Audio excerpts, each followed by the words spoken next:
میرا سوال یہ ہے جی، جمعۃ المبارک کا جو خطبہ ہوتا ہے وہ عربی کی بجائے اردو میں بھی دے سکتے ہیں؟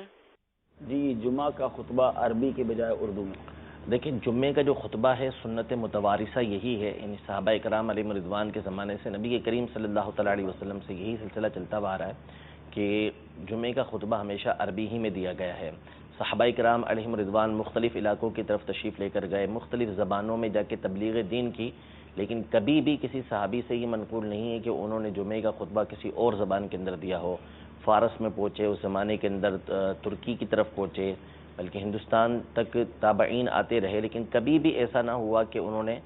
خطبہ کسی اور زبان کے اندر دیا ہو۔ خطبہ دینے کا جو طریقہ کار ہے ہمیشہ سے مسلمانوں کا وہ عربی ہی میں رہا ہے۔ اب ہوا یہ کہ پہلے زمانے میں چونکہ عربی کا ایک رواج تھا، آج بھی عرب دنیا کے اندر تو وہی رواج ہے، تو وہ چونکہ جب عربی بولتے ہیں تو خطبے میں عمومی طور پر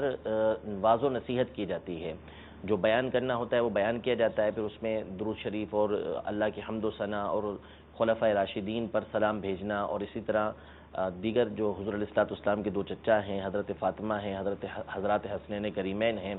ان کے اوپر سلام بھیجنے کا سلسلہ یہ اس میں رہا ہے، لیکن وہ ایک واضح و نصیحت اس کے اندر کرتے تھے، اور اب بھی ایسا ہوتا ہے کہ عرب دنیا کے اندر واضح و نصیحت ہی اس میں ہوتی ہے۔ اب ہمارے علاقے جو ہیں ان میں چونکہ عربی کو سمجھنے والے کم ہیں، خصوصاً عوام تو عربی سمجھتے ہی نہیں ہیں، تو ان کی سہولت کے لیے پھر جمعے سے پہلے ایک جو اردو میں بیان کا سلسلہ وہ کیا گیا، وہ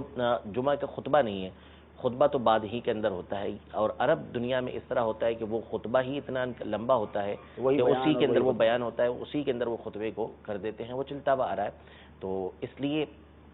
جب خطبہ دیا جائے گا تو وہ اسی سنت کو پیش نظر رکھتے ہوئے عربی ہی زبان میں دیا جائے گا، اردو میں اس کا نہ تو پورا اردو میں دیا جائے گا، نہ ہی اس کے اندر اردو ملائی جائے گی، عربی زبان ہی میں مکمل خطبہ دیا جائے گا، یہی سنت متوارثہ ہے۔ ماشاءاللہ ماشاءاللہ، چلے کتنا پیارا ہمیں جواب مل گیا کہ اگر اردو میں لوگوں کو واضح و نصیحت کرنی ہے تو اردو میں بیان تو ہوتا ہی ہے، لیکن اس سنت کو زندہ رکھنے کے لیے، اس سنت پر عمل کرنے کے لیے عربی میں ہی خطبہ دیا